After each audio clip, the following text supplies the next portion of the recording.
about the positive, progressive record of this government for unions and for workers.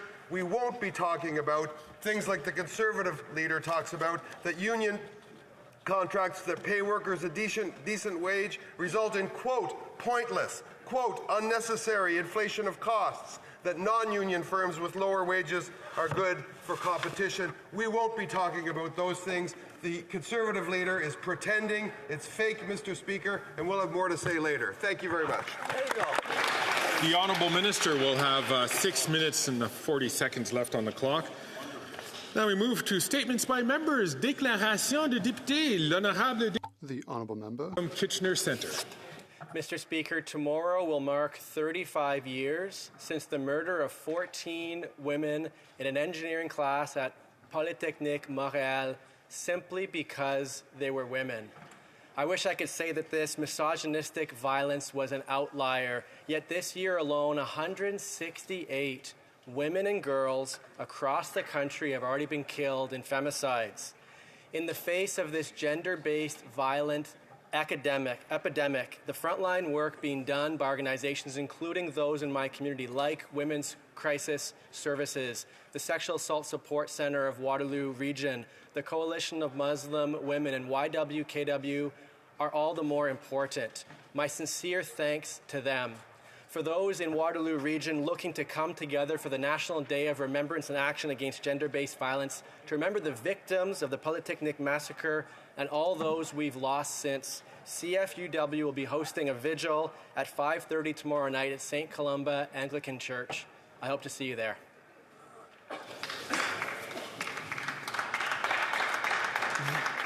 The Honourable Member from Richmond Centre, for Richmond Centre.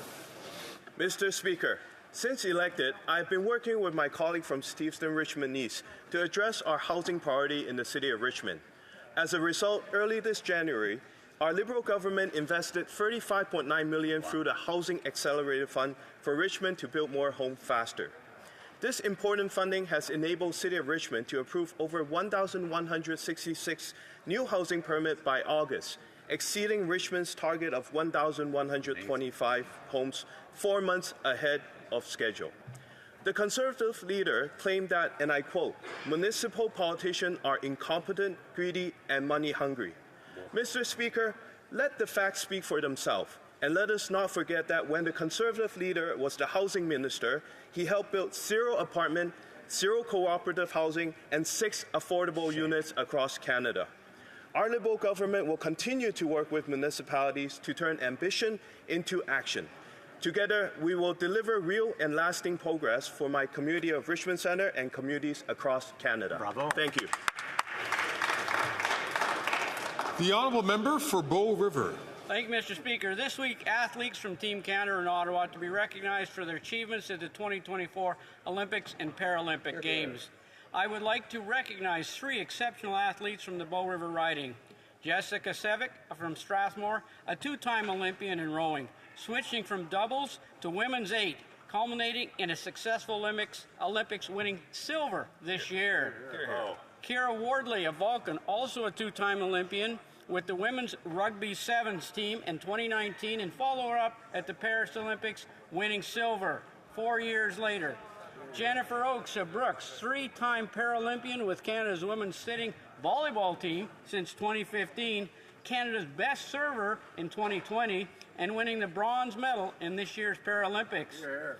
These 3 extraordinary women exemplify Olympic spirit, doing Canada proud every time they wear the maple leaf. Congratulations on bringing it home. Yeah. Great job. Great job. Honourable député. The Honourable Member for Orléans. Mr. Speaker, it is of gratitude and admiration that I would like to thank Mr. Robert Rainboth of the Ottawa Firefighters Association for organising the Orleans Parade of Lights for the past 27 years. His vision and his leadership have both transformed this event into a true symbol of joy and magic in Orleans. Every year, he has brought a twinkle to the eyes of the young and the old alike and offered the community a unique moment of togetherness and celebration, with record crowds of 150,000 people lining St. Joseph's Boulevard. Organising a parade with 75 floats for nearly 3 decades is no easy task, but he accomplished it with brio and determination. Although the 30th of November was his last parade, Robert created much more than just an event, a tradition that year after year helps to make Orleans shine. Thank you so much for these 27 years, Robert. The Honourable Member for Pierre Boucher les Patriotes Verchères. Mr. Speaker, in 2024, the Boucherville Rowing Club celebrates its 50th year. Since it was founded in 1974, the club has been able to take advantage of Boucherville's exceptional geographical location facing the majestic St. Lawrence River. Over the years, many of its athletes have been selected for our national teams, and some have even made it to the Olympics. The rowing club enables its members to develop great values such as mutual aid, team spirit, the culture of effort, surpassing oneself, and good lifestyle habits. There's literally a family atmosphere there, and I have to say that it's a beautiful sight to behold. I'd like to offer my congratulations to its head, Julie Dermine, and its head coach, Christian Hardy Cardinal. Thank you to everyone who has been involved in this organisation over the past half-century of adventures. It's clear that you're all rowing together towards excellence. The Honourable Member for Brampton Centre.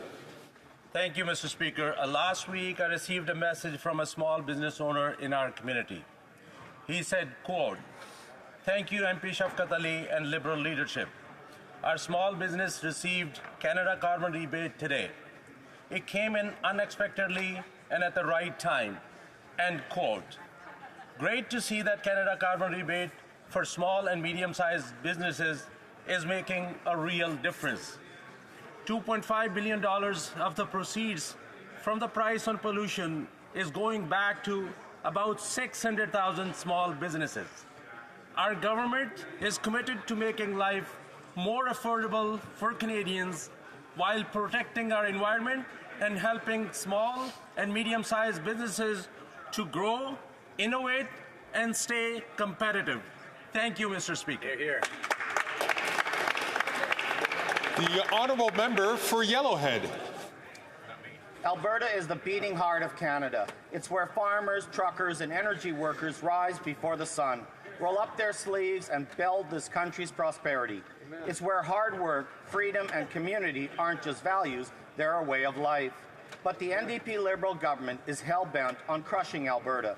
They continue to hike the carbon tax, forcing families to choose between heating and eating. They're capping oil and gas, killing the jobs that built this country, and leaving towns struggling to survive. They don't respect Alberta, its people, or what we stand for. But, Mr. Speaker, Albertans don't quit. We don't break, we work harder, stand taller, and keep moving forward. The solution is clear: a common-sense Conservative government that will axe the carbon tax, scrap the cap, and restore hope and prosperity to Alberta. Together, we'll bring home the Canada we know and love. Strong, proud, and free.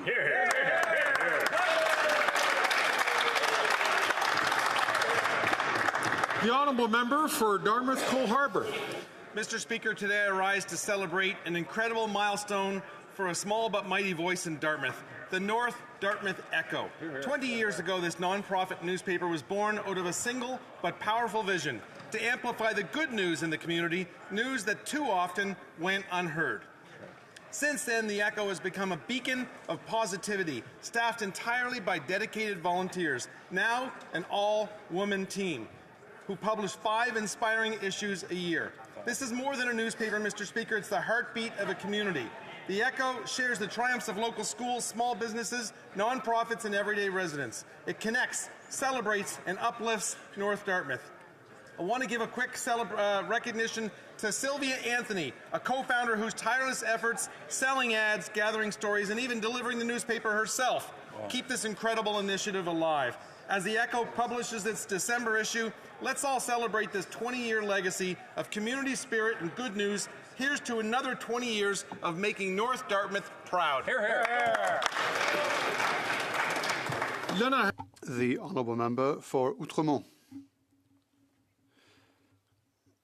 35 years since the massacre at the École Polytechnique, like every year, I will be joining my community on Mount Royal to commemorate and pay tribute to the 14 women whose lives were stolen simply because they were women. The advocacy of survivors like Nathalie Provost and the members of Police de Soutien continues to inspire and encourage us to strengthen gun control in Canada. And especially on a day like today, I would like to thank them, Police de Soutien, in this House for their courage. To fighting gun violence. We've taken historic steps to ban assault weapons like the one used in the femicide at Polytechnique, and we are working tirelessly to curb the scourge of gender-based violence. 14 young women were taken from us 35 years ago. We will never forget them. We owe it to them and to all victims of gun violence to continue this fight.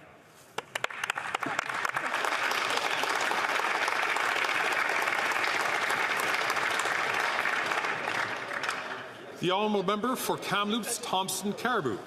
Mr. Speaker, Canada now has the dubious distinction of having a violent crime rate even higher than the United States. Just yesterday, 2 people were wounded in a stabbing attack in Vancouver. It's like Canadians have become numb to these stories. It's like they almost expect them day to day. Liberals have presided over a 92% increase in gang-related murders since they took office. Child sexual abuse and exploitation material offences are up 52% since just last year. And police chiefs are calling out the Prime Minister for allowing extremely violent repeat offenders out on bail. But it's not just about the numbers, Mr. Speaker. On the side of each crime statistic is a victim whose life has been changed forever. These people usually remain nameless, voiceless, and faceless. This is the Prime Minister's track record. This is why we need an election now. And I can promise this. Unlike the Prime Minister, a Conservative government will fight for the nameless, voiceless, and faceless. Well done. The honourable member for Hamilton Mountain. Speaker, inflation is cooling and interest rates are dropping, but not all Canadians are feeling the relief quite yet. So that's why our government is putting a little bit more money back into the pockets of Canadians to help them afford the things they need and save up for the things that they want. The vote passed last week, and that means this season Canadians will not pay GST on things that are holiday essentials for many of us, like prepared meals, kids' clothes, and Christmas trees. Oddly, though, one member in this House did not want to give Canadians a tax break this holiday. The leader of the opposition. The same guy who loves to talk about axing taxes and who even ran on giving Canadians a GST holiday in the last election. This is the time of giving and caring, Speaker. Maybe the opposition leader's heart is just 2 sizes too small.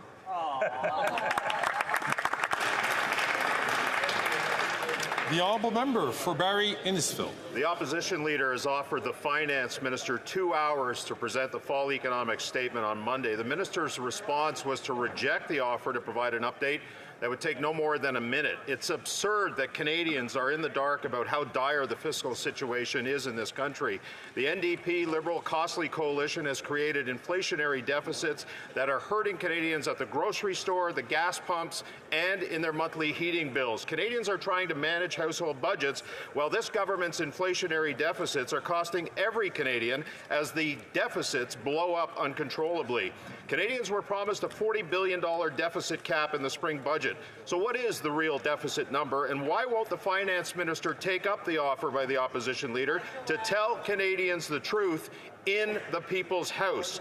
By hiding the truth, the Prime Minister and Deputy Prime Minister are proving once again that they cannot be redeemed at this point, and they must be replaced by a common-sense Conservative government who will fix the budget. Mr. Speaker, a carbon tax election can't come soon enough. Hear, hear, hear.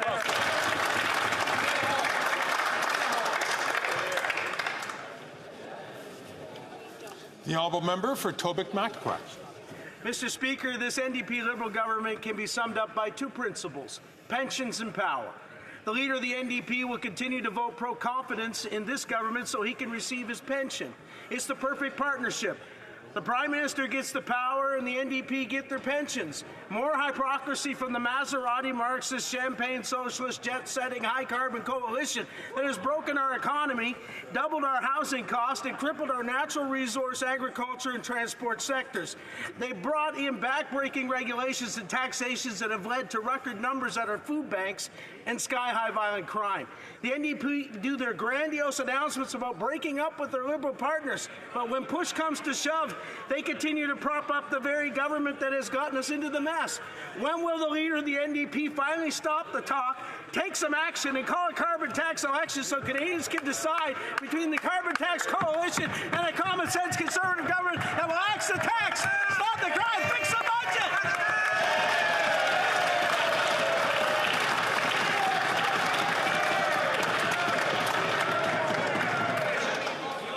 À l'ordre, s'il vous plaît. Order.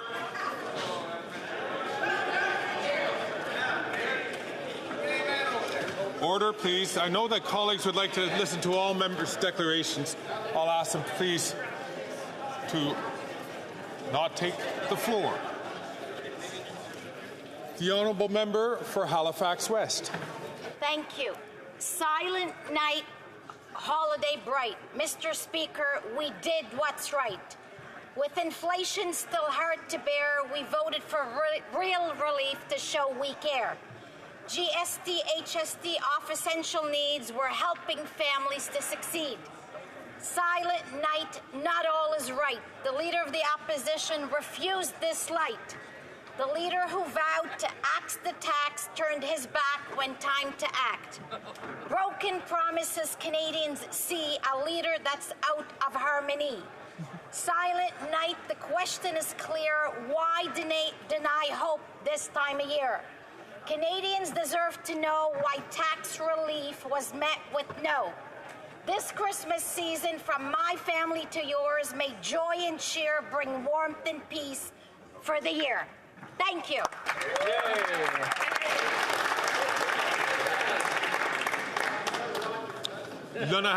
The honourable member for order. The honourable member for Rosemont-La Petite Patrie. Mr. Speaker, after months of investigation, data gathering, testimony analysis of the facts, Amnesty International has come to the conclusion that genocide is taking place against Palestinians in Gaza.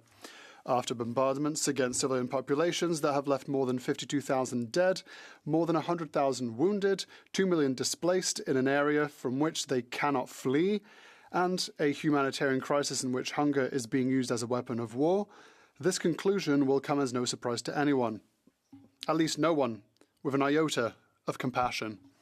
Knowing this, Canada is violating its own legal obligations under the Genocide Prevention Treaty. Despite its promises, the Liberal government continues to authorise arms sales to the Netanyahu regime. In so doing, the Liberals risk being complicit in a genocide that is taking place before our very eyes. That is the reason for which the Liberal government must sanction the Netanyahu regime, stop arms sales, and officially recognise the Palestinian state.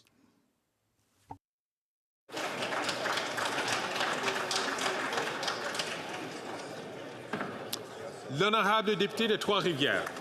The honourable member for Trois-Rivières. Christmas is just around the corner, as we've seen today, not because we're buried by a beautiful sheet of snow, but because it's a traditional Grande Guignolée des Médias. To launch this 24th edition, volunteers will be collecting funds today at more than 400 collection points across Quebec, including Trois-Rivières. Under the theme, Hunger Comes So Quickly, this year's Grande Guignolée, so food drive, aims to highlight just how close we sometimes are to food insecurity. Job loss, separations, accidents, or illnesses, no one is immune. And since no one is immune, let us all show solidarity and compassion as the festive season approaches. All month long until December 31st, Quebecers can continue to offer donations and foodstuffs. On behalf of the Bloc Québécois, I encourage everyone to contribute generously to the Grande Guignolée des Médias. Generosity warms the heart, even when it's buried under 6 foot of snow. The honourable member for Calgary Heritage. Mr. Speaker, 1 in 4 skipping meals, 2 million at food banks. A new report confirms families will have to spend an extra $800 for food thanks to the NDP Liberal carbon tax. And what does the NDP leader do? He sells out Canadians to secure his $2.2 million pension. He's refusing to vote non-confidence in a motion based on his own words. He stated the Liberals are too weak, too selfish, and too beholden to corporate interests to fight for people. Yet here he is once again putting on a show. This sellout leader has voted for the carbon tax 24 times. With friends like the Maserati Marxist, it's no wonder this Prime Minister keeps him around. He doesn't care about workers. He doesn't care about paychecks. He doesn't care about you. End this costly coalition. Put Canadians first and call a carbon tax election. Yeah.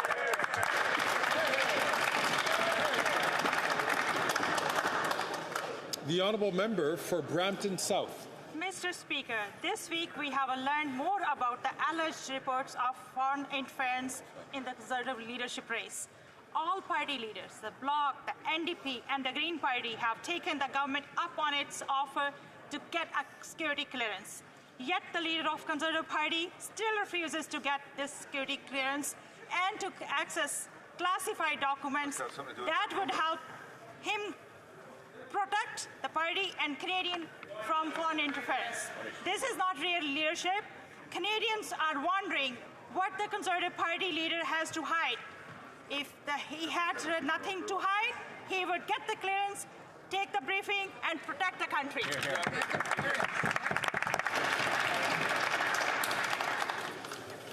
Oral questions. Questions orales. The honourable member for Calgary Forest Lawn.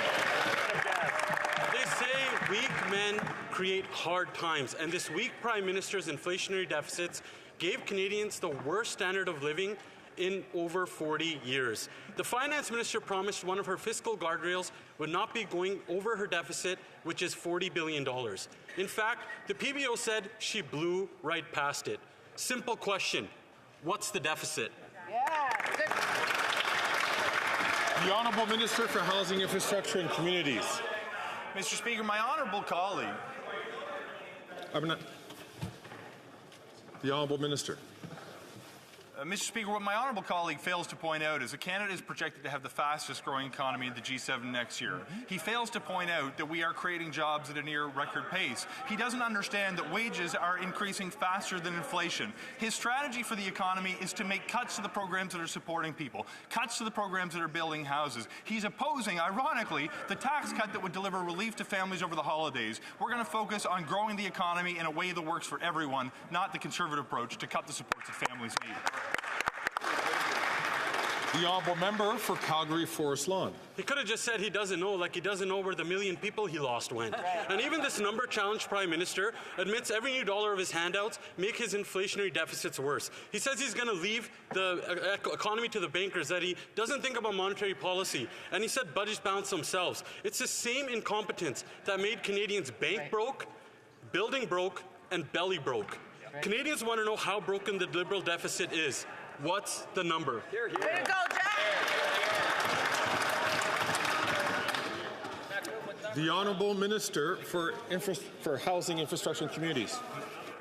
My honourable colleague seems to have a penchant for alliteration and personal insults, but what he lacks is an ability to advance policies that will grow the economy or actually help people in need.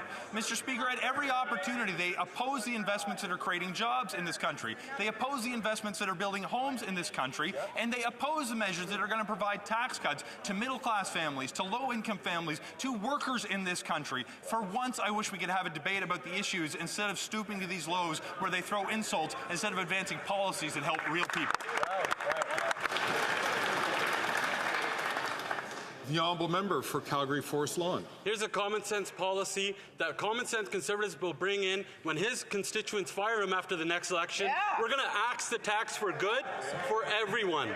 And these deficits that this Prime Minister keeps making sent over 2 million Canadians into a food bank in a single month, made 1 in 4 Canadians skip meals, and sent 1 in 5 kids into poverty. But the Finance Minister said all of them are just feeling a vibe session. Look, if she's not going to release her economic statement, will she at least tell Canadians how bad she's going to blow through her deficit? Yeah, way to go, Jack! The Honourable Minister for Families, Children and Social Development. I'd like to remind that member that the last time the Conservatives were in government, more than 16% of kids were living in poverty, over 1 million children. Since we've come into government, Mr. Speaker, we've lifted hundreds of thousands of kids out of poverty through measures like the Canada Child Benefit, supporting families each and every month with up to over $700, through the National School Food Program, now in place in 4 provinces across this country, helping to ensure kids have food at school.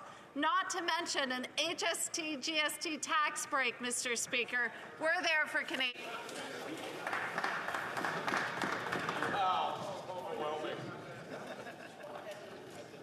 L'honorable député. The Honourable Member for Mégantic-L'Érable. Mr. Speaker, after 9 years of this Prime Minister supported by the Bloc Québécois, this Liberal government is so bad that it's ashamed of its own results. In the last budget, the Minister of Finance predicted a $40 billion deficit, but now we know that the government has added at least $6 billion in inflationary spending to that forecast. But the Prime Minister is ashamed to reveal what the state of the public coffers is. When will the Prime Minister accept our offer to be transparent with Canadians and present the fall economic statement on Monday? Why are they so afraid of letting Canadians know the truth? The Honourable Minister of the Environment and Climate Change. Well, speaking of telling Canadians the truth, Mr. Speaker, when we offered a tax break to Canadians over the holidays, a proposal that the leader of the Conservative Party supported a mere 2 years ago, then what did the leader of the official opposition do? He told his MPs to vote against it, regardless of what they actually wanted. Here in Ottawa today, Conservative members are no longer the representatives of their constituents here in Ottawa. On the contrary, they carry the will of their leader back into their ridings. It's inexcusable. If they really are serious about helping Canadians, they will vote for the tax break. I would invite the Honourable Member for Port-Neuf, Jacques Cartier, to not take the floor, if not allowed by this chair. The Honourable Member for Mégantic-L'Érable. Mr. Speaker, this member ought to be ashamed. The Prime Minister, with the support of the Bloc, keeps spending unaccountably, or without accountability, rather. Meanwhile, families are paying a price for this. According to a Sylvain Charlebois report on food prices, families will have to pay up to $800 more for the groceries in 2025. The Prime Minister thinks that budgets will balance themselves, but he has also said that deficits lead to inflation. He promised to limit the deficit to $40 billion. So will next week's economic statement confirm that he will keep that commitment, or will he cause even more inflation for families? The Honourable Minister of the Environment and Climate Change. Mr. Speaker, my colleague just quoted Sylvain Charlebois on food prices. That same person has said that climate change is the biggest challenge for the agri-food sector. In fact, he just published a report on the impact, the macroeconomic impacts of all this on the agricultural sector. And on page 14, the first part of the report is on climate change. Does it mention the carbon price? No, not at all. That's not even a factor, according to Professor Charlebois. None of this makes any sense. I would just remind the minister to not use documents like this as props. You can quote things, but you can't visibly reference a document. The Honourable Member for La Prairie. Well, Mr. Speaker, this will come as a shock to no one, but the Senate is still dragging its feet on Bill C-282 for protecting supply management. For 18 months, our so-called wise men and women in the upper chamber have been looking at this bill, which has a single clause. They've spent 18 months studying a single clause. And yet today they are still postponing a vote on a crucial amendment. They're trying to push it until after the holidays. Will all of the party leaders ask the senators to stop dragging their feet, to have a vote, and to ensure that C-282 is carried before Christmas? The Honourable Government House Leader. As my colleague knows very well, we on this side of the House, we support this bill. The Prime Minister, all of our ministers and caucus have spoken with the senators and are suggesting that they do that work.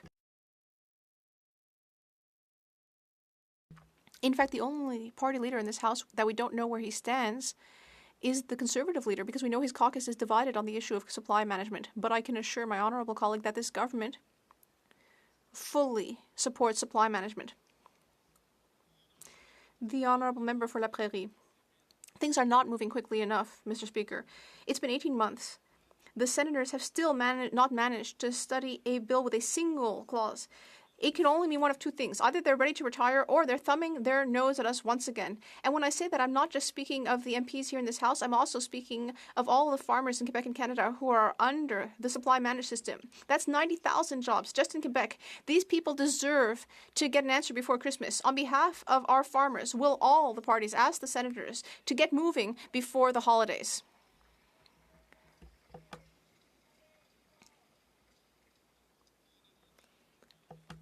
The Honourable Government House Leader. Well, thank you, Mr. Speaker. To my honourable colleague in the Bloc Québécois,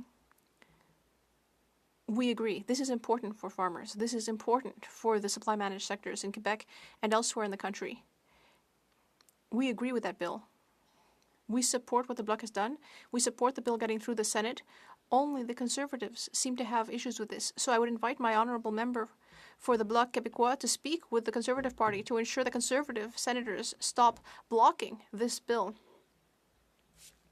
À l'ordre, s'il vous plaît. L'honorable député de New Westminster, Burnaby. Les gens en arrachent avec. Mr. Speaker, people are struggling with the cost of living throughout the country, and a new report shows that a 4-person family will pay $800 additional for groceries in 2025. Meanwhile, big grocery chain CEOs are raking in the profits, but the Conservatives don't care at all about the working class. They always want to help their billionaire buddies. Meanwhile, the Liberals could change things if they wanted to. Will they finally stand up against the greed of the big grocery chains? The Honourable Minister of the Environment and Climate Change. Thank you, Mr. Speaker. I'd like to thank my colleague for his excellent question. The NDP has an opportunity to help people during the holidays by helping them have this tax break. We're asking the NDP to work with us to help Canadians so that millions of people will get a tax break over the holidays. They have an opportunity to do that, and I'm asking them to help. Honourable member from Cowichan, Malahat, Langford. Translation, they won't. Mr. Speaker, Canadians are feeling squeezed. A new report says a family of 4 can expect to pay $800 more in food in 2025. While grocery CEOs are getting richer, workers are scrambling to put food on the table. Liberals let people down. And the Conservatives, they want tax breaks for CEOs, leaving Canadians paying more for everything. Billionaires don't need relief. The working class does. Will the Liberals permanently remove the GST off of life essentials so that families can get a break? Hear, hear, hear, hear.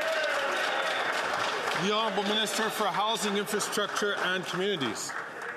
We know that life is expensive, Mr. Speaker, and we want to deliver a break to Canadians. We know that the cost of food has gone too high, which is why we want to remove tax over the holidays. The irony is the Conservatives make the same attack, but they are opposing a tax cut on food for families. Right. Mr. Speaker, I should plan as well the idea that we've got an important stakeholder in Ottawa advocating for a national school food program this week. Her name is Molly. She is an 8-year-old in grade 3 at A.G. Bailey in Nova Scotia, and we're going to provide not only a tax cut on food, but a national school food program so she and her classmates will be able to enjoy a healthy meal every day of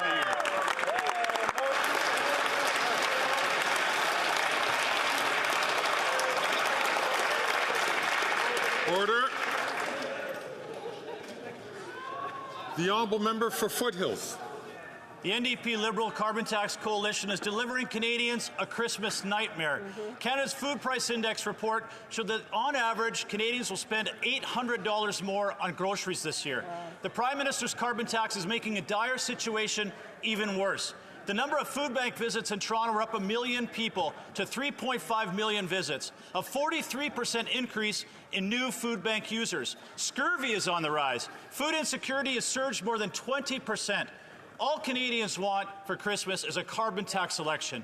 When will this Prime Minister make that Christmas wish come true? The Honourable Parliamentary Secretary. Let's get serious, Mr. Speaker. The very report that the member opposite opposite. Order. Order. The Honourable Parliamentary Secretary from the top, please. Let's get serious, Mr. Speaker. The very report that the members opposite cite says that climate change is the greatest driver of food price inflation. It's the same thing Sylvain Charlebois said when he came to committee recently, and the Conservatives have no plan to fight climate change. In addition, we stepped up over the holidays to offer Canadians a GST tax cut. What did the Conservatives do? They opposed. When we step up to help children across Canada get food at school, what do the Conservatives do? They oppose. You want to make Canadians Canadians a Merry Christmas? Step up. The Honourable Member for Foothills. Well, I guess it would take a Festivus miracle to have a serious Prime Minister who understands that when you increase taxes on farmers who grows the food, truckers who move the food, you increase costs of the food. But after 9 years of this NDP Liberal government, this is the Christmas list Canadians face. Grocery prices up $800. Price of food inflation is up 36% higher in Canada than the United States. A quarter of Canadians are skipping meals. When will this Prime Minister grant a common sense Christmas gift to Canadians and call a carbon tax election? The Honourable Order. The Honourable Minister for the Environment and Climate Change. I would like to quote Marc Lévesque, Chief of Security at TD Bank, and he says, I quote, "Okay, enough. This is an outright lie, and I'm not in the habit of calling people liars. The report he's referring to does not mention that the carbon tax is a factor behind the $800 increase, and certainly does not say that carbon tax will cost families $800 more on food." That's coming from the Chief Security Officer at TD Bank, Mr. Speaker. Money launderer, thanks. Order. The Honourable Member for Miramichi Grand Lake. Under this Prime Minister, New Brunswickers continue to struggle and will now have to pay $800 more for food next year. After 9 years, the NDP Liberal carbon tax has caused the price of groceries to skyrocket. According to Food Bank Canada, the number of people accessing food banks increased by 73% the last 2 years. Over 1 million Ontarians are relying on food banks. That's more people that live in my home province. Canadians deserve better. Will the Prime Minister agree that now is the time to call a carbon tax election? The Honourable Minister for Families, Children and Social Development. Thank you, Mr. Speaker. A reminder that that member and all of the Conservatives have had an opportunity to support the work that we're doing to provide relief to families in New Brunswick and across the country. I look to the National School Food Program, Mr. Speaker. So far, 4 provinces have signed on, meaning over 184,000 kids will receive food at school this school year. More than 1.5 million meals, Mr. Speaker. They could support us with affordability measures should they choose to do what's right, Mr. Speaker. The Honourable Member for Miramichi Grand Lake. Mr. Speaker, not a single plate of food has been served, and 1.4 million Canadian children are living in poverty. The rise in the cost of food is a direct result of the carbon tax. The Prime Minister doesn't understand. If you tax the farmer that grows the food and the trucker that ships it, you end up taxing the family that buys it. Already the NDP Liberal carbon tax has resulted in food prices increasing 36% faster in Canada than across the border. Will the Prime Minister finally give Canadians the carbon tax election now?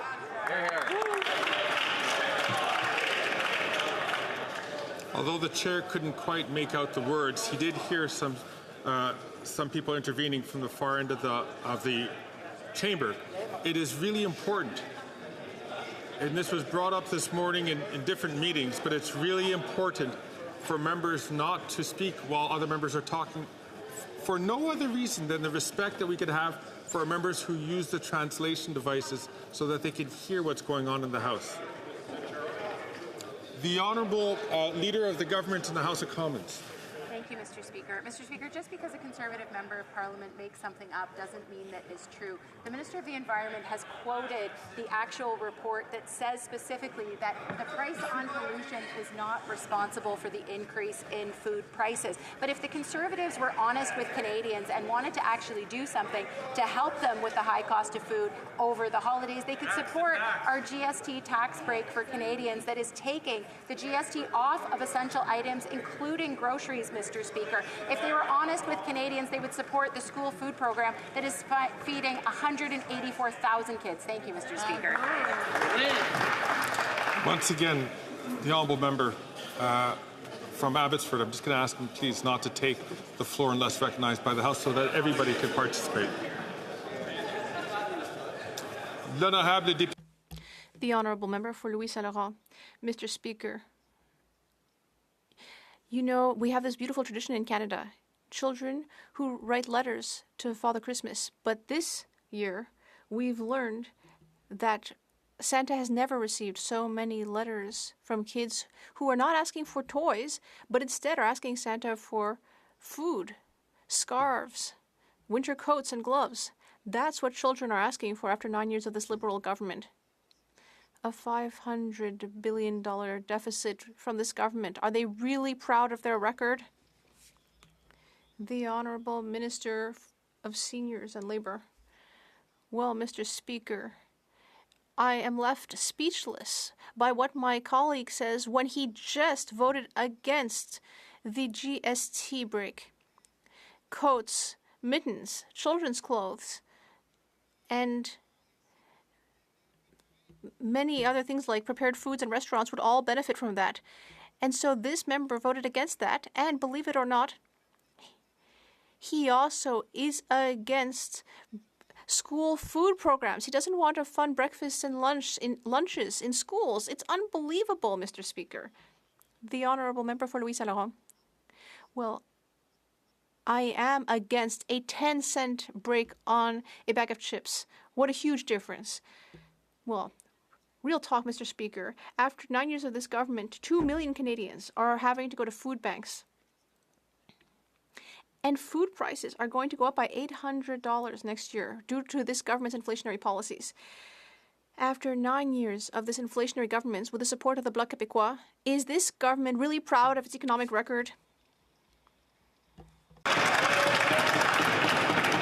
L'honorable ministre du Travail et des Aînés. The Honourable Minister. Well, we are proud of the low rate of unemployment in Quebec, our record levels of foreign investment. This is a leading country on the world stage, and yet what does the member across the way say when we're offering a tax break on things like toys, Christmas trees, children's clothes, restaurant meals? Well, this member got up and voted against it. He keeps talking about affordability, but he voted against it. It's unbelievable. The Honourable Member for Rivière-du-Nord. Mr. Speaker, things are getting serious for Lion Electrique, and the Prime Minister should keep his promises. In 2021, the Prime Minister personally went to the Lion Electrique factory to announce billions of dollars in the Zero Emission Transit Fund. And the Prime Minister told the company to get ready to be snowed under by orders for buses from the rest of Canada. But that never happened. Why? Because the federal government refused to grant the full sums that it had said it would give in subsidies to potential buyers. So will the Prime Minister finally keep his promise and unblock the funds? The Honourable Minister of the Environment and Climate Change. Thank you, Mr. Speaker, and I'd like to thank my colleague for the Bloc Québécois for his question. Lion Electrique is indeed an extremely important business when it comes to transit electrification, not just in Quebec, but elsewhere in Canada as well. And the federal program will enable municipalities to buy hundreds of electric buses. Thanks to that program, Mr. Speaker, unlike what my colleague for the Bloc Québécois and for the Conservative Party, what my colleagues have said. Order, please. À l'ordre, s'il vous plaît. L'honorable député de Rivière-du-Nord. The honourable member. Well, this is talking about the future, and the future is too late. The Prime Minister didn't just make this promise to Lion Electrique. He also made promises to their workers, including the 400 who just got laid off right before the holidays. But at the time, the company took the Prime Minister at his word, and they opened a second battery factory in Mirabel. They hired people. They bought supplies. But then in the end, they are not getting orders because the federal government has not provided the funds it promised to potential buyers. The Prime Minister has had a role to play in the difficulties facing the company. So he needs to personally take action. Will he?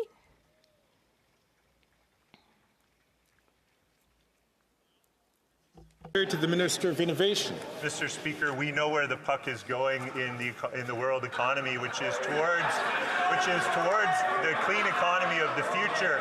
Our government has been working hard to attract billions of dollars of investment to secure good-paying jobs for generations to come. That's precisely the work we've been doing. We know Lion Electric is a leader in electric buses and electric trucks in this country, and we'll make every effort to work with them to get projects across the finish line. This situation is being monitored closely, and we know how important it is to Quebec and the Government of Canada.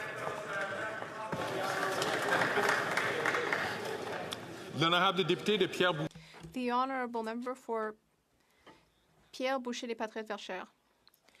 Mr. Speaker, we know that the transit sector is going to have a green pivot. That includes school transit. It's completely inevitable that this is going to happen. But the real question is, when we do buy these electric buses, are we going to be buying Quebec buses built by Quebecers, or will we buy American buses built by Americans? Because Ottawa once again showed a lack of vision and abandoned this flagship company. Will this government finally wake up and unblock all of the money in the Zero Transit Emission Fund? The Honourable Minister of Housing. Mr. Speaker, through the Zero Emission Transit Fund, the federal government will be helping school bus and transit operators to electrify their transit fleet.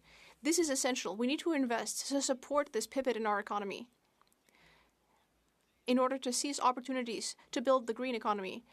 I have spoken with my counterparts in Quebec in order to identify solutions, and we will continue to make all necessary investments to strengthen the green economy throughout the country, including in Quebec.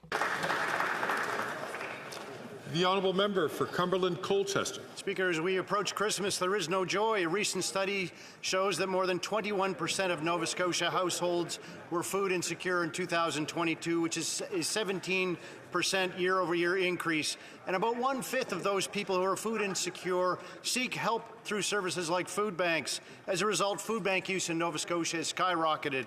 Food bank leaders say it's a perfect storm between the rising cost of living, unaffordable housing, and inadequate income. Will the Prime Minister call a carbon tax election today so that Nova Scotians can feed themselves with dignity? The Honourable Minister for Housing, Infrastructure and Communities. Food insecurity is a very serious issue, including in my home province of Nova Scotia. But, Mr. Speaker, it's hard to take seriously the question from the Conservative Party members when they are literally opposing a tax cut on food.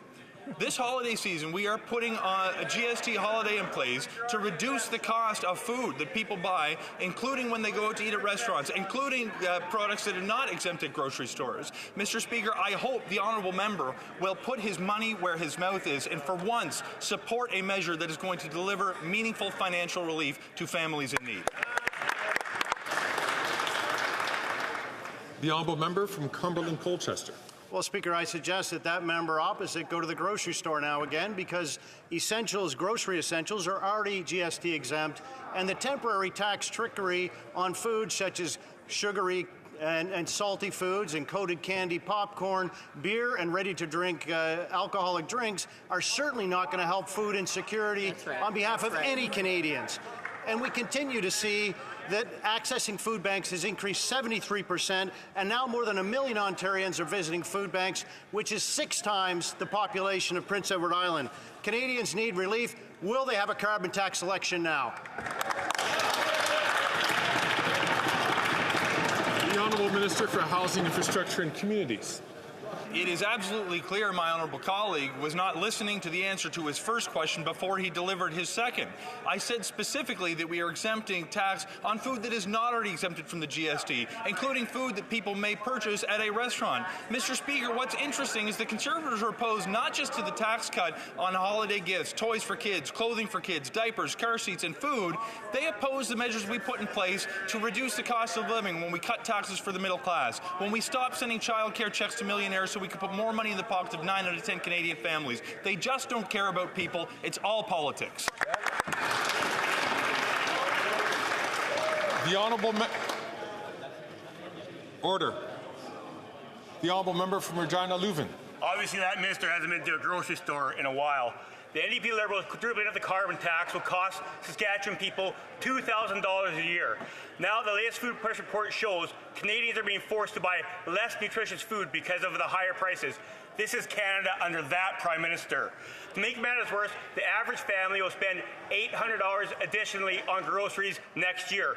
Will these NDP Liberals finally do the right thing and call a carbon tax election so Canadians can decide between their plan to tax everything and our plan to axe the carbon tax on everything for everyone? Forever!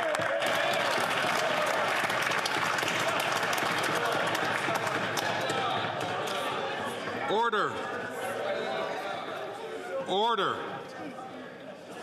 The Honourable Parliamentary Secretary to the Deputy Prime Minister and Minister of Finance. Mr. Speaker, this feigned sympathy, these crocodile tears on behalf of the Conservatives is fooling no Canadian when the Conservatives had the opportunity to support measures that would help Canadians, measures like cutting their taxes, Mr. Speaker, they opposed. When we proposed a school food program that's going to help feed thousands of children across the country in their schools, Mr. Speaker, they opposed. Every time we try and help Canadians, Conservatives stand up and oppose that help, Mr. Speaker. Let us be clear. This Conservative leader does not have the interests of Canadians at heart. The Honourable Member from Port Moody, Coquitlam. Parents are struggling to get their children the health care they need. 5 million Canadians don't have a family doctor and are relying on emergency rooms to get care. And ER visits are even higher for kids. A new report shows that 1 in 7 ER visits could have been treated in primary care. Liberals and Conservatives before them cut healthcare transfers, and it's led to this crisis. Shame. Why are the Liberals doing so little for Canadians for them to get the care they need? Good question.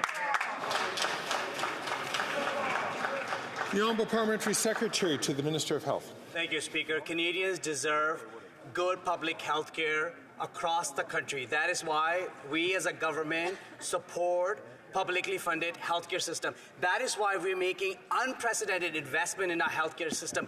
$290 billion over 10 years across the country to every province and territory, with the sole purpose of ensuring that primary healthcare is available to all Canadians across this country. And we urge our provinces to take action to make sure that there are more doctors and nurses available in all those communities by using the federal dollars that have been transferred to them. Thank you.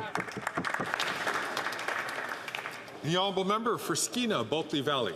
Mr. Speaker, everyone across Canada is feeling the high cost of living, and that's especially true for people living in the remote communities on Haida Gwaii, who are isolated from the mainland by a 7-hour ferry ride. Now there is a tax deduction that is meant to help people in remote communities afford the high cost of living. But 30 years ago, it was a Liberal government that cut Haida Gwaii's access in half. Now, they've been fighting to get it back ever since. And so my question is, will this Liberal government do the right thing and restore the full Northern residents tax deduction for the good people of Haida Gwaii? The Honourable Minister. Mr. Speaker, I thank the member for the question, a very important question. We've been working since day one on affordability issues for all people of the North and isolated communities. We've brought in a tax cut for groceries, for diapers, for essential items last week. The Conservatives voted against it. We brought in a national school food program, Mr. Speaker. The Conservatives voted against it. There's more to do, but we'll get it done with partners. The Honourable Member for Kitchener-Conestoga. Mr. Speaker, yesterday the government announced their intention to split the Online Harms Act into two parts, to move quickly, to act now, and to advance child protection measures. We've lost too much time because of the Conservative stalling tactics. I find it unconscionable that the Conservatives are opposed to forcing the removal of child sexual abuse material from the internet. Can the Minister of Justice explain why the updated Bill C-63 is essential for the safety of Canadians, especially our kids? The Honourable Minister of Justice and Auditor Attorney General. Everything in my power to protect children. That is what splitting this bill is about. At committee this morning, Carol Todd, the mother of Amanda, said, quote, "I've waited 12 years for this because on day one of Amanda's death, I knew that things needed to change in terms of law, legislation, and online safety. I can't bring my child back, but we can certainly keep other children safe." Mr. Speaker, parents need our help. Children need our help. Bill C-63 is about protecting kids and saving lives. Every party in this chamber has a vested interest in doing just that. Will everyone find the courage to back this bill? The Honourable Member for Kildonan St.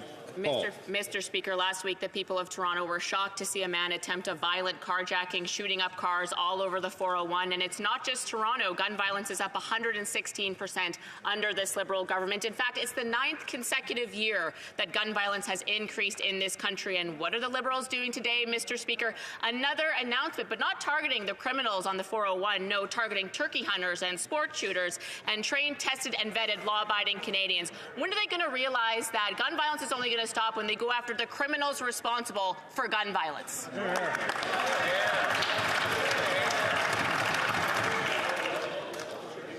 Order. The Honourable Parliamentary Secretary to the Minister of Public Safety. Thank you, Mr. Speaker. And it's quite shameful on the anniversary of one of the largest mass shootings targeting women in this country. The Conservatives seem to be more concerned about keeping guns on the street that are designed for the battlefield. Mr. Speaker, we are not going after hunters or sport shooters. What we're doing is we're protecting our communities. In particular, we're protecting women who are disproportionately victims of gun violence. While Conservatives work for the gun lobby, we serve Canadians in keeping them safe.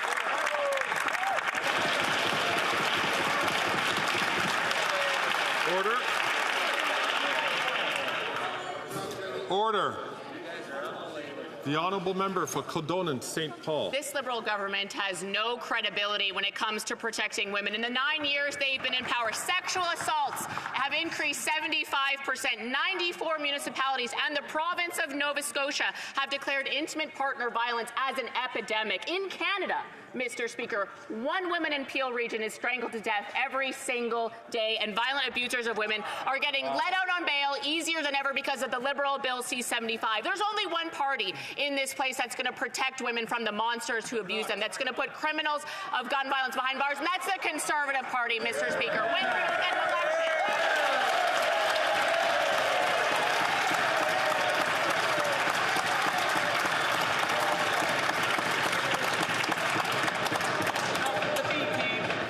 Order. Order. The Honourable Minister of Justice and Attorney General. Mr. Speaker, our track record on protecting people from violence, on guns.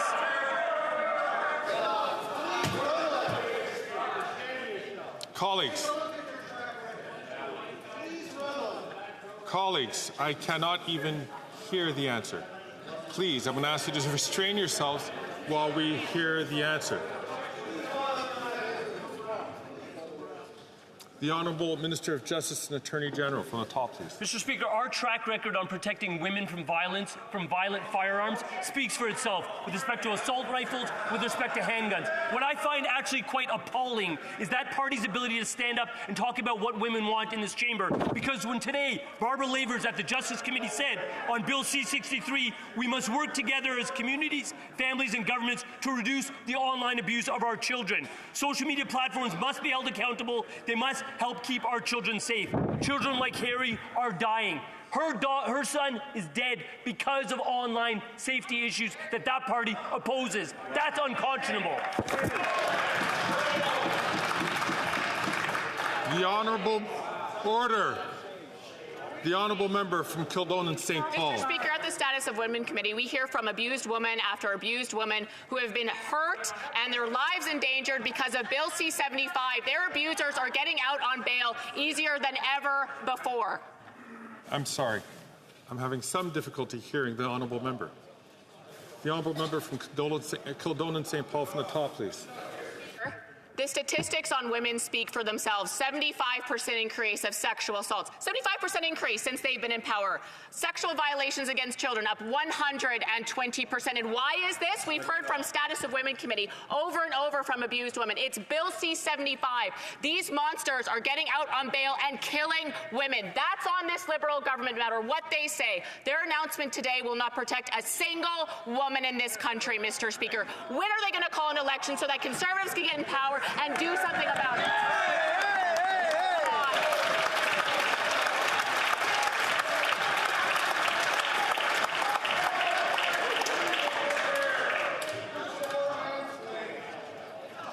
The Honourable Minister of Justice and Attorney General. Mr. Speaker, we're listening to women, we're listening to mothers. The Canadian Centre for Child Protection put out a promotional video about our work to combat online harms. They had the mother of Rehtaeh Parsons, the mother of Amanda Todd, the mother of Harry Burke, whom I just quoted. All three of these women share one thing in common. They desperately want this Parliament to keep Canadian children safe. We have a proposal to do exactly that by taking child pornography and child sex abuse material off of the internet. Surely, for the love of God, 338 people can agree on that priority.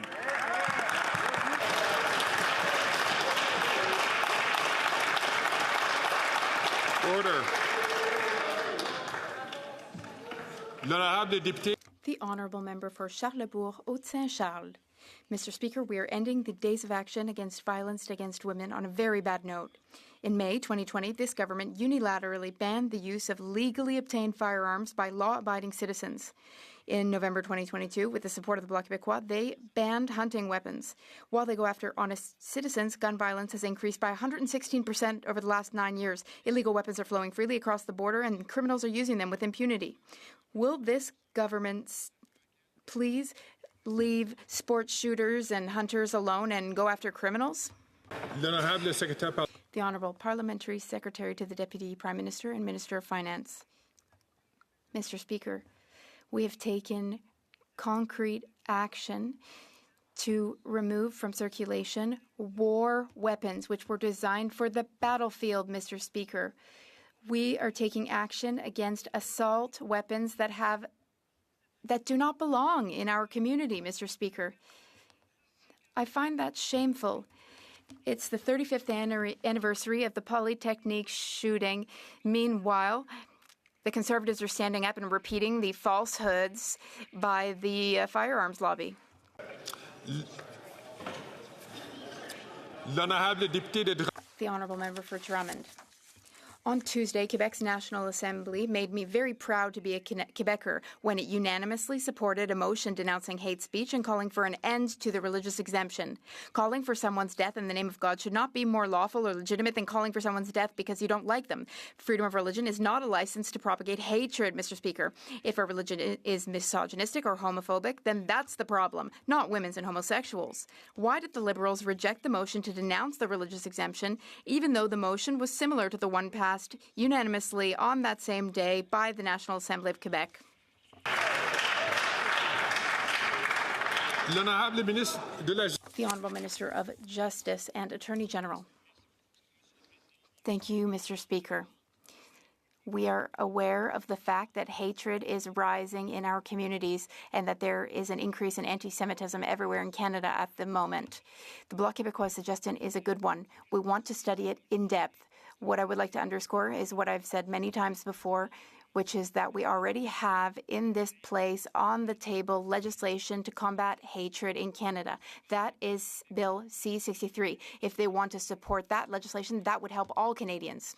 The Honourable Member for Drummond. I barely got through a sentence of the motion yesterday when some members started shouting no. I only had time to say that the House of Commons declare that hate speech is not tolerable, and already the Liberals were saying no. There are people in this House who have no problem tolerating hate. People can say, "Go, God, kill all those miscreants." If we put it in God's hands, it becomes perfectly acceptable to make threats and spread hatred, according to the Liberals. The Liberal Justice Minister says he wants to ban hate speech. Well, how does he feel about Liberal MPs insisting that death threats should be legal as long as they are made in the name of God?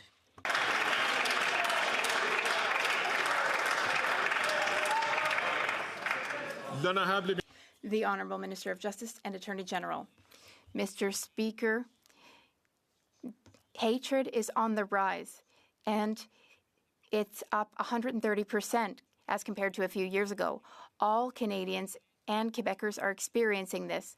We do wish to discuss the Bloc Québécois bill. We're very willing to debate it, but we already have C-63, which actually relates to the same criminal code section as the Bloc Québécois motion and bill. For instance, it would increase punishment for hatred and those who incite hatred. So we need to do this work all together. The honourable member for Kelowna Lake Country. It was just reported in Vancouver that 2 people were wounded in another random stabbing. After 9 years of this Prime Minister, these tragic stories are sadly more common as violent crime is up 50%. NDP Liberal soft-on-crime policies and laws have unleashed a crime wave across Canada, including random attacks. Bill C-75 created a catch-and-release bail system. Bill C-5 removed mandatory minimum sentences on many serious crimes. Will the Liberal government reverse these reckless policies?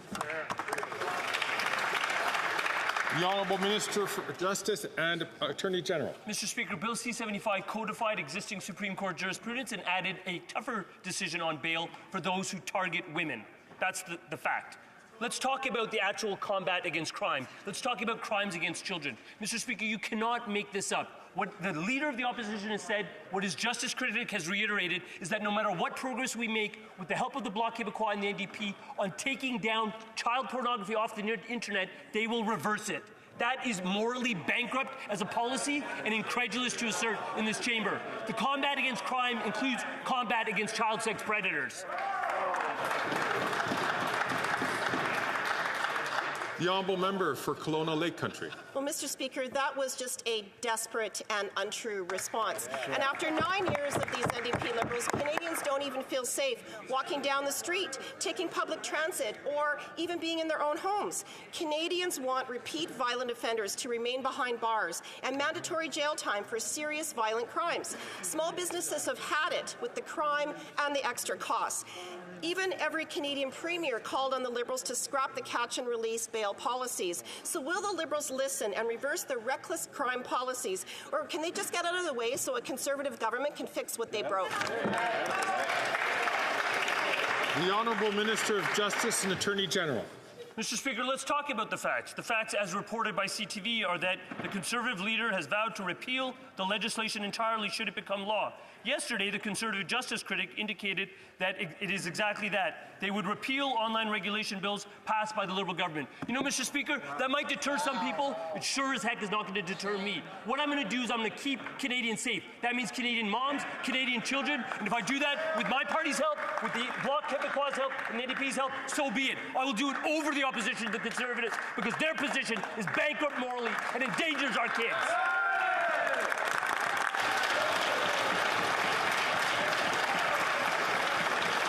Order. Order. The honourable member for Durham. After a home invasion in Oakville, the Halton police chief said, "Yet another violent offender already out on similar and violent charges with court conditions on him.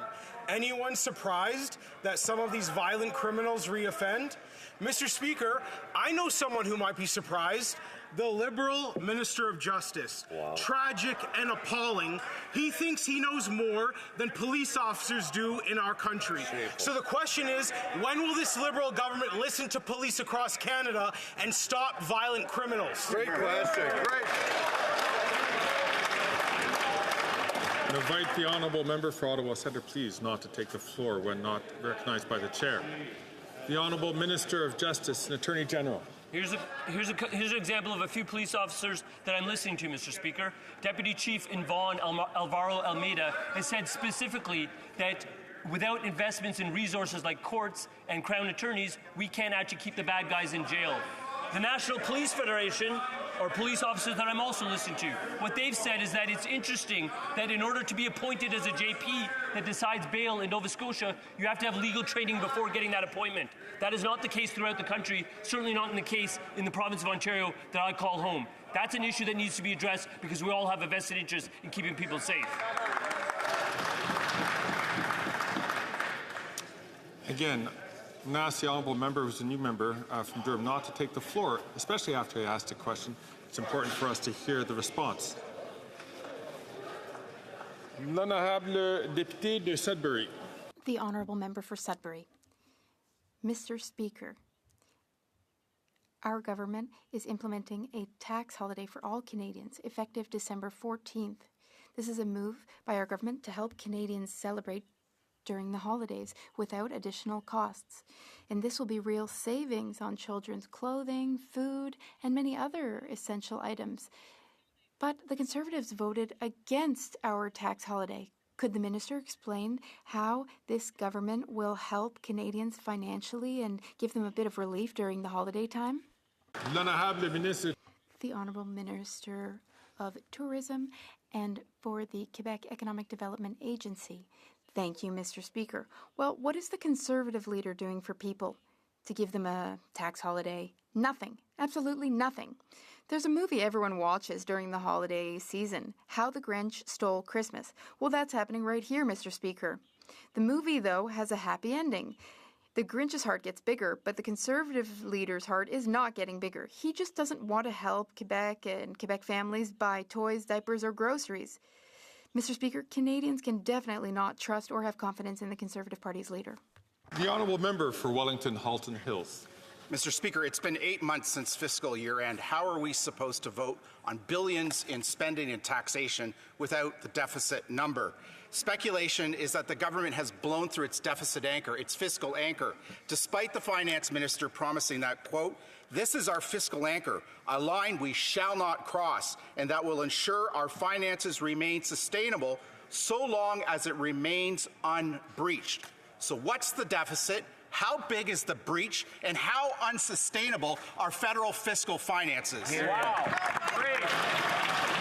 The Honourable Parliamentary Secretary to the Deputy Prime Minister and Minister of Finance. Mr. Speaker, we have the lowest deficit of all of our G7 peers. We also have the lowest debt to GDP ratio. And it will be our pleasure to present a fall economic statement so that all Canadians can see what the books look like, include the Conservative Party. But, Mr. Speaker, we also need to support Canadians. We also need to have affordability measures, and that's why we're cutting taxes for Canadians. We're giving Canadians a tax break, and the Conservatives have no explanation for why they want to deny Canadians a tax holiday. The honourable member for Wellington Halton Hills. Mr. Speaker, here's what Stephen Paulus, the past governor of the Bank of Canada, said just 2 days ago. I would say we're in a recession. I wouldn't even call it a technical one. Wow. The past governor says we're in a recession. The current deputy governor of the bank says it's an emergency. So when will the government start listening to the experts and understand that its policies on its budgets, its spending, and its deficits, whatever the number is, have caused a recession and an economic emergency?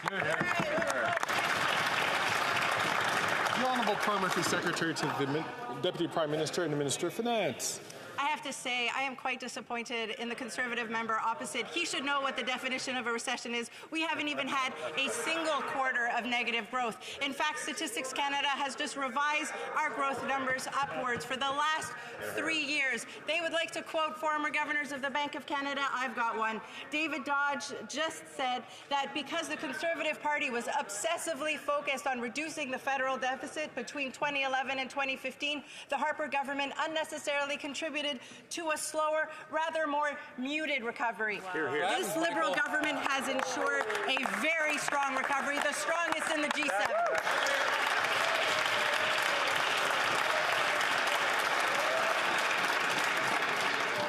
The honourable member for Calgary-Midnapore. After 9 years of broken fiscal promises, this Liberal NDP Prime Minister has zero credibility. He promised that the budget would balance itself. His Finance Minister promised that the 2023 deficit would not exceed $40 billion.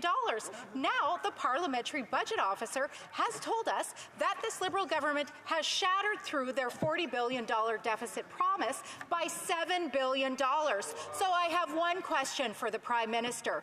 What is the deficit? The Honourable President of the Treasury Board.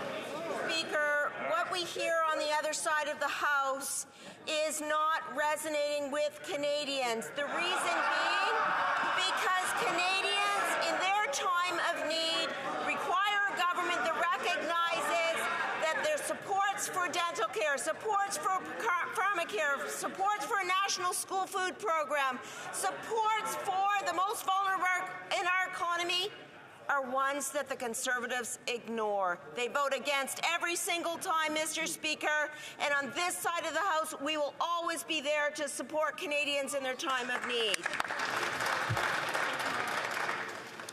The honourable member for Vaughan Woodbridge. Mr. Speaker, the government is introducing a 2-month tax break for all Canadians. Starting December 14th, we're taking the GST off children's clothing and diapers, as well as prepared foods and restaurant meals.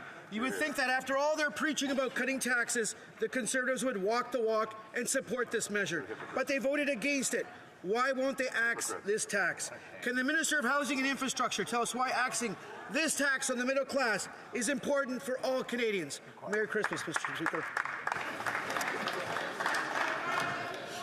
The Honourable Minister for Housing, Infrastructure and Communities. That's right, Mr. Speaker. Despite positioning themselves in a contrary way, these guys are all tax and no axe. They're literally opposing a tax cut on the essentials over the holidays. We're talking about food, about clothes, about diapers, about car seats, about snowsuits for kids. Mr. Speaker, the only thing that they want to cut is the programs that are delivering real support to Canadians. They want to cut the programs that are helping get homes built across this country. They want to cut the programs that are actually delivering meaningful change to the environment in this country. They will not stand up for working families. They've had the chance, and they said no. The honourable member for Timmins James Bay. Alberta has one of the highest unemployment rates in the country, and yet we have documents showing that Premier Daniel Smith is organizing a secret mission to bring over cheap labor from the United Arab Emirates, of all places. This is at the same time that the UCP state they find it, quote, disgusting that workers from other parts of Canada are working in the oil patch. Now, Liberals and Conservatives have allowed big CEOs to drive down wages and exploit foreign workers while leaving Albertans who need jobs left behind. So to the Minister for Workplace Development, will she stand up to Daniel Smith and defend the jobs of Alberta workers? The Honourable Minister for Veterans. Thank you very much, Mr. Speaker. Mr. Speaker, our government's priority is to offer Canadians good jobs, good, well-paying jobs. We prioritize Canadian workers. We are aware of workers' business needs, and that's why we have made changes to the temporary foreign worker program so that we can meet the needs of Canadians. Mr. Speaker, we are always there to support Canadian workers. Thank you. The honourable member for Kitchener Centre. Mr. Speaker, affordable housing dollars should go towards building truly affordable homes. Yet that's not the case most of the time. All because CMHC doesn't use any affordability criteria for the majority of units they fund, and even when they do, they rarely use their own definition of affordable housing. It's why I've introduced a motion that follows the calls of housing experts like Dr. Caroline Weitzman to require income-based definitions across all affordable housing programs. Will the Minister listen to these experts and take up this important call? The Honourable Minister for Housing, Infrastructure and Communities. Thank you, Mr. Speaker. I have great respect for my honourable colleague, as I do Dr. Weitzman, who I've had the opportunity to benefit from on a number of occasions when it comes to receiving her advice. The majority of our grant programs that deliver cash subsidies to affordable housing projects are designed to support social housing, nonprofit housing, housing for low-income families. We do have a range of other programs, including financing, that delivers market-based housing with certain affordability criteria to make sure we can build more middle-class homes as well. I look forward to continuing to work with that member and other members of this House who want to advance these important conversations and get more homes built, including in places like Kitchener. Thank you. And so we come to an end of question period today. I see that there are some members who are rising on a point of order. The honourable member from Sydney, Victoria.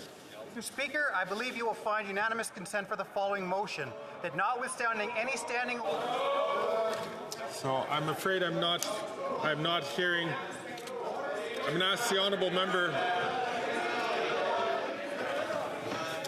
I'm afraid that there are many indications of no for that consent for unanimous consent. Order, please. Order. The honourable member, please take your seat.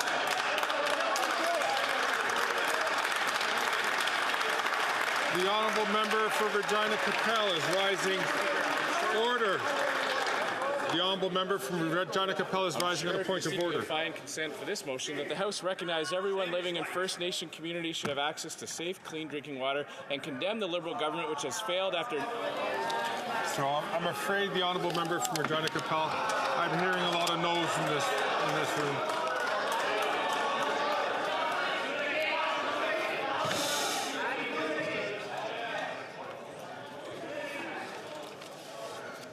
I see that the honourable member from Sydney, Victoria, is rising on his, looking for a point of order. I hope it is a different point of order than that was raised before, which had been refused by the House.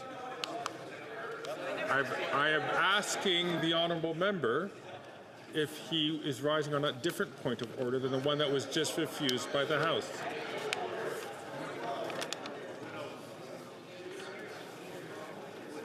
I see no other points of order. It being 3:21, the House will now proceed to the taking of the deferred recorded division on the previous question, to the motion to concur in the 20th report of the Standing Committee on Foreign Affairs and International Development. Call on the members. Oh, please.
Just making sure that everyone is ready. The question is on the previous question in relation to the motion to concur in the 20th report of the Standing Committee on Foreign Affairs and International Development. Victoria, seconded by Ms. McPherson, move that this question be now put. The 10-minute period for members voting electronically has started in the House. We'll now proceed to the vote for members participating in person. All those in favour of the motion will please rise. Ms. Gould. Ms. Gould. Ms. Suds. Ms. Suds. Ms. Scrow. Ms. Scrow. Mr. Vandal. Mr. Vandal. Ms. Kara. Ms. Kara. Ms. Sahota. Ms. Sahota. Mrs. Valdez. Mrs. Valdez. Ms. Jasic. Ms. Jasic. Mrs. Romanato. Mrs. Romanato. Mr. Oliphant. Mr. Oliphant. Monsieur Lauzon. Monsieur Lauzon. Mr. Kuzmarchak.